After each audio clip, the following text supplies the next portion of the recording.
রাস্তায় যখন কোনো মহিলা তার হাজবেন্ডকে নিয়ে ভিক্ষা করে, ঠিক তখন একটা প্রাইভেট কার এসে দাঁড়ায়, সেই প্রাইভেট কার কিন্তু ভিক্ষা চায়। কই সেই মহিলা তো বলে না যে মানুষেরও কপাল আর আমারও কপাল, মানুষেরও হাজবেন্ড আমারও হাজবেন্ড, মানুষের হাজবেন্ড গাড়ি চালায় আর আমার হাজবেন্ডকে আমি ভিক্ষা করি, তারা কিন্তু শান্তিতে আছে। কেন জানো?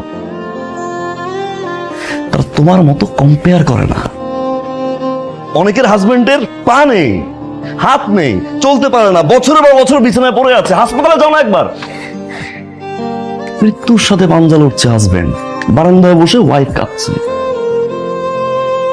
কম্পেয়ার যদি করতে হয় তাদের সাথে করো না। আমার তোমার সুস্থ রাখছে, আমার হাত কাজ করে, আমার পা কাজ করে, আমি একটা সুস্থ মানুষ, আলহামদুলিল্লাহ বলো না। অনেকের হাজবেন্ড অফিসের জন্য বাসা থেকে বের হয়, অফিস থেকে বাসায় ফিরে লাশ হয়ে, হয়তো অ্যাক্সিডেন্ট করে, না হয় কোনো অঘটন ঘটে। আমি তো সুস্থ হয়ে বাসায় ফিরি, একটাবার গেটটা খুলে আমাকে সুস্থ দেখে আলহামদুলিল্লাহ বলো না।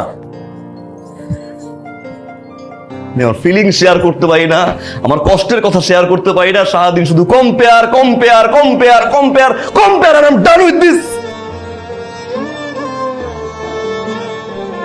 আর বলো না, আর বলো না, আমি রিয়েলাইজ করতে পারছি, আর বললো না।